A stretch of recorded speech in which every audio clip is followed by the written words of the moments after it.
और यही मानसकार जी लिख रहे हैं, नयन पंच 10, 5 और 10। अब की बार 15 नेत्र से राम जी के सौंदर्य माधुर्य लावण्य का भगवान शिव जी रसापान कर रहे हैं।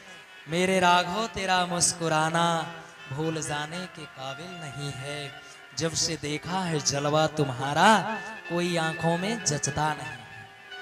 तो अब की बार तो 15 नेत्र से भगवान शिव जी राम जी के सौंदर्य का पान कर रहे हैं। ये भगवान शिव जी के तीसरे नेत्र की विशेषता है। भगवान शिव जी ही विश्वास के रूप हो सकते हैं क्योंकि इनके पास 3 नेत्र हैं। एक बात और आप समझें, बिना विश्वास और बिना श्रद्धा के हम जीवन में कोई कार्य नहीं कर सकते। जैसे आपको कहीं अदर जगह पर जानी हो, किसी दूसरे शहर में जाना हो और आप जाएं, आपको वहां जाने का एड्रेस पता ना हो, आप जाते हैं टैक्सी या ऑटो आदि पर बैठ जाते हैं, आप कहते हैं भैया मुझे फलाने जगह पर पहुंचा देना, तो टैक्सी वाला पहुंचा देता है।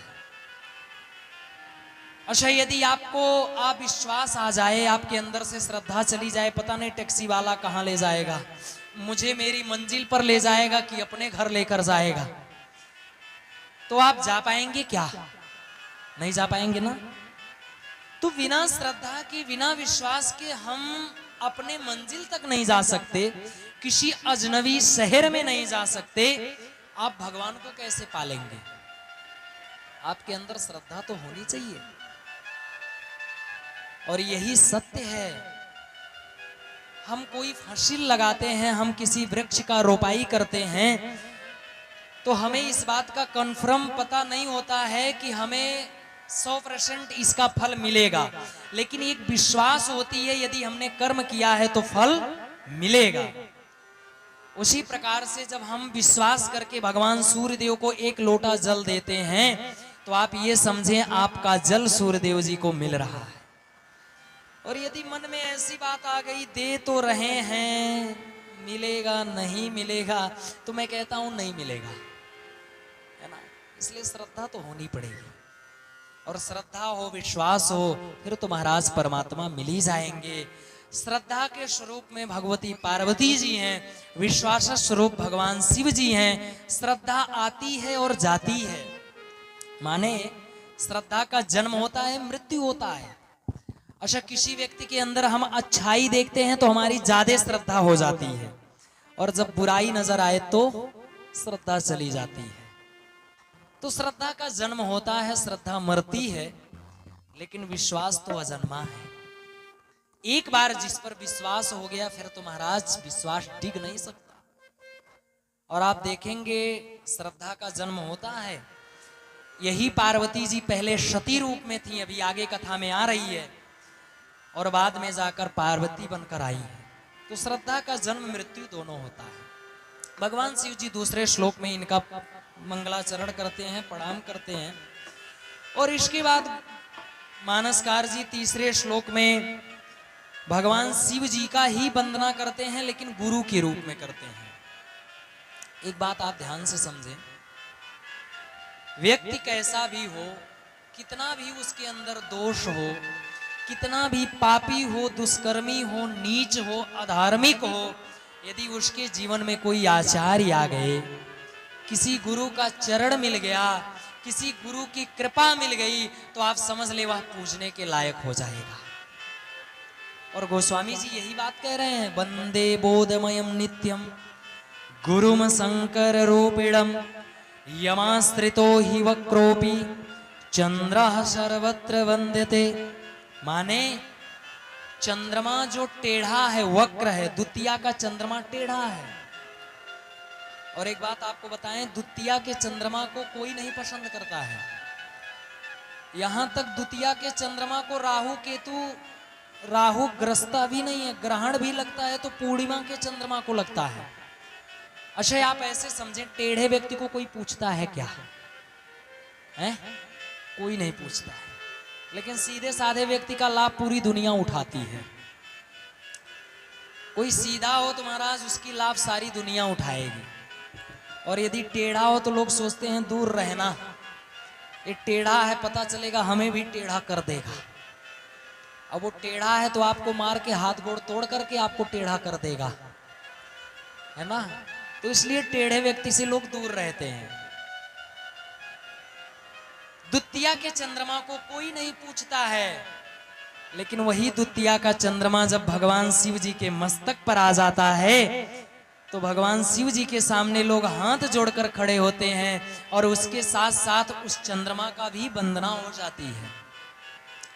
तो द्वितीया का चंद्रमा जिस प्रकार से भगवान शिव जी का आश्रय पाकर के वंदनीय हो गया, ठीक उसी प्रकार से यदि हम भी किसी गुरु के चरण में चले जाएं, किसी आचार्य का आगमन हो जाए, तो हम भी वंदना के योग्य हो जाएंगे। और मैं तो कहता हूं गुरु भी, हमारे यहाँ अयोध्या में एक बड़ी प्रसिद्ध बात है, पानी पियो छान के और गुरु करो जान के। तो ऐसे अरे गहरे नत्थु खैरे कोई भी मिले उसके बाद में गुरु जी मंत्र दे दीजिए हमें, तो ऐसे गुरु का चयन भी नहीं करना चाहिए। बड़ा विचार करना चाहिए, जो शास्त्र निष्ठ हो, जिसके अंदर तपस्या हो, जप तप हो, जिसके अंदर ज्ञान हो। हाँ, नहीं तो एक कहावत हमने सुना था, आपने भी सुना होगा, कैसे है, अंधे गुरु और बहर चेला, मांगे भेली तो पाए ढेला। ये प्रसिद्ध बात है।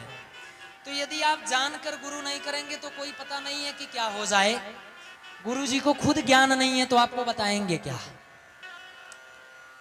तो मैं कहता हूं आप जानकर करें, और कोई सांप्रदायिक हो, किसी संप्रदाय का आचार्य हो, आप उसे गुरु बनाएं जिसके जीवन में ज्ञान हो, तप हो। बड़ा सोच विचार कर करना चाहिए, क्योंकि गुरु का आगमन जीवन का ऐसा आगमन होता है, उसका जीवन उत्तरोत्तर अभिवर्धित और प्रकाशित होता है। एक बात हम आपको बताएं, आपको किसी अजनबी शहर में जाकर के वहां के गली गली को घूमना हो, जैसे आपको बनारस में जाकर के बनारस के गलियों का स्वाद लेना हो, गली गली में घूमना हो, और आप अकेले जाएं, अपने से घूमना चाहें, तो मुझे लगता है गली में भूलने की, भटकने की काफी संभावना है। लेकिन जो पहले से एक बार बनारस में घूम चुका है, यदि ऐसे किसी संत और महात्मा का आश्रय मिल जाए तो उसके साथ घूमने में दिक्कत नहीं होगा। आप सारे गलियों को घूम भी पाएंगे और मार्ग भी नहीं भटकेंगे। उसी प्रकार से हमें भगवान को पाना है, यदि हम अपने भक्ति के द्वारा, अपने ज्ञान के द्वारा, मनमानी भक्ति, मनमानी ज्ञान, मनमाना धर्म, आजकल तो लोग मनमाना धर्म करते हैं महाराज। हम कहते हैं धर्म वह है जो शास्त्र कहे, ना तो मेरे कहने से धर्म होगा, ना आपके कहने से धर्म होगा। धर्म उसे कहा जाएगा जो शास्त्र कहेगा। यदि शास्त्र कहता है ऐसे लक्षण से संपन्न व्यक्ति को मार देना चाहिए, तो आप मार दीजिए, यही धर्म है। यदि शास्त्र कहता है ऐसे लक्षण संपन्न व्यक्ति की सुरक्षा करनी चाहिए, तो आप उसकी सुरक्षा अपनी जान को बाजी लगाकर भी करें, क्योंकि यही धर्म है। लेकिन आजकल तो मनमाना धर्म चल रहा है। अरे और तो और, आजकल तो महाराज 18 पुराण के जगह 19 पुराण हो चुके हैं। एक संप्रदाय निकल गया है, गायत्री परिवार। ये लोग 19वां पुराण की रचना कर दी है। हमने कहा या तो कृष्ण द्वैपायन वेद व्यास जी ही पुराणों की रचना करते थे, या तो यही लोग बेचारे कर रहे हैं। लोग अलग वेद ही बना दे रहे हैं। कोई राम जी को ही गरिया रहा है, तो कोई शिव जी को गरिया रहा है, तो कोई शंकर जी को गरिया रहा है महाराज। अभी हमारे भारत में एक असुर है जिसका नाम है संत रामपाल। मुझे बड़ा शर्म आता है उसे रामपाल कहते हुए, उसका नाम हरामपाल हो तो ज्यादा बढ़िया है। अच्छा, हमारे यहाँ की पद्धति क्या है? हमारे यहाँ भगवान जेल में जन्म लेते हैं और जेल से बाहर आ जाते हैं, और वह मूर्ख बाहर जन्म लिया, जेल में चला गया, फिर भी कहता है मैं भगवान हूं। अब आप यही विचार कर लें वो उसके अंदर कितनी ईश्वरत है। तो मनमाना धर्म नहीं होना चाहिए। धर्म भी मनमाना होगा तो हमें नुकसान करेगा। हमारा धर्म भी शास्त्र संबंधित हो। उसी प्रकार से हम गुरु का चयन भी करें तो किसी संप्रदाय से हो, आचार्य हो, जिसके अंदर ज्ञान हो, तप हो, फिर हम उसे अपना गुरु बनाएं और जिनके निर्देशन में रह करके हम भगवान की भक्ति करें, परमात्मा को पा जाएं। गुरु का शरण जब मिल जाता है तो कितना भी कुलायक व्यक्ति हो, अच्छा आप ऐसे विचार कर लें, हम जैसे लोग कभी व्यासपीठ पर बैठने के अधिकारी ही नहीं थे, सच बात तो यही है। लेकिन पूज्य स्वामी जी की कृपा है जिन्होंने कहां से कहां तक पहुंचा दिया। और मैं तो कहता हूं दुनिया कुछ भी माने, लेकिन मेरे स्वामी जी मेरे नजरों में भगवान हैं। और आप सब कभी अयोध्या जी में जाएं तो उनका दर्शन एक बार करें। जगत गुरु स्वामी श्री रत्नेश प्रपन्नाचार्य जी महाराज, जिनकी अतिशय कृपा रहती है और जिनके कृपा का, जिनके आशीर्वाद का, जिनके प्यार का ही प्रतिफल है कि मंच पर बैठकर 2 शब्द बोल पा रहा हूं। तो जीवन में गुरु जी का आगमन होना चाहिए। गोस्वामी जी भी गुरु जी को अपने प्रणाम कर रहे हैं, हम लोग भी अपने अपने गुरु जी को प्रणाम करते चलते हैं। हे गुरुदेव प्रणाम आपके चरणों में। आइए 2 शब्द गुनगुना लेते हैं।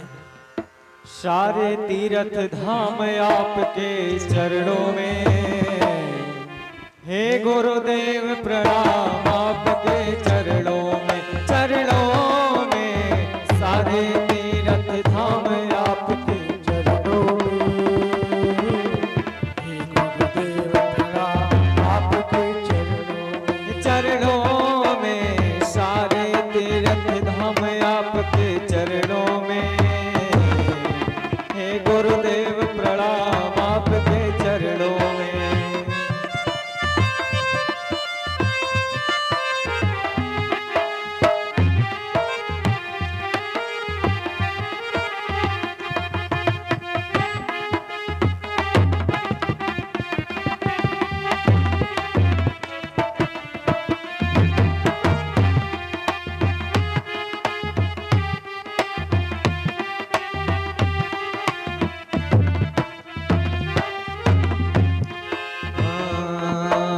हृदय में माँ गौरी लक्ष्मी, कंठ शारदा माता है। जो भी मुख से वचन कहे वो वचन सिद्ध हो जाता है।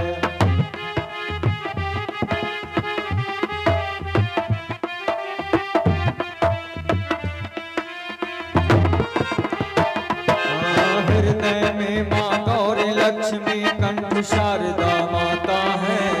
जो भी मुख से वचन कहे वो वचन सिद्ध हो जाता है। हे गुरु ब्रह्मा हे गुरु विष्णु, हे गुरु ब्रह्मा हे गुरु विष्णु, हे शंकर भगवान आपके चरणों में। सारे तीर्थ धाम आपके चरणों में, हे गुरुदेव प्रणाम आपके चरणों में। सारे तीर्थ धाम आपके चरणों में, आपके चरणों में।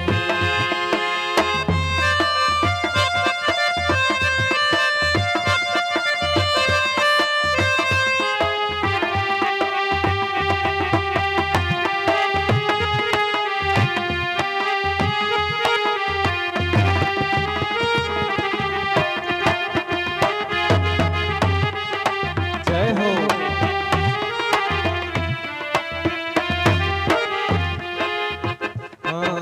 जन्म के दाता माता पिता है, आप कर्म के दाता हैं।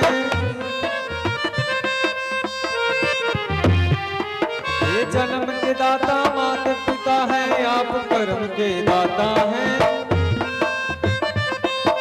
आप कर्म के दाता हो, आप मिलाते हैं ईश्वर से, आप ही भाग्य विधाता है। आप मिलाते हैं ईश्वर से, आप कर्म के दाता। दुखिया मन को रोगी तन को, दुखिया मन को रोगी तन को, मिलता है आराम आपके चरणों में। हे गुरुदेव प्रणाम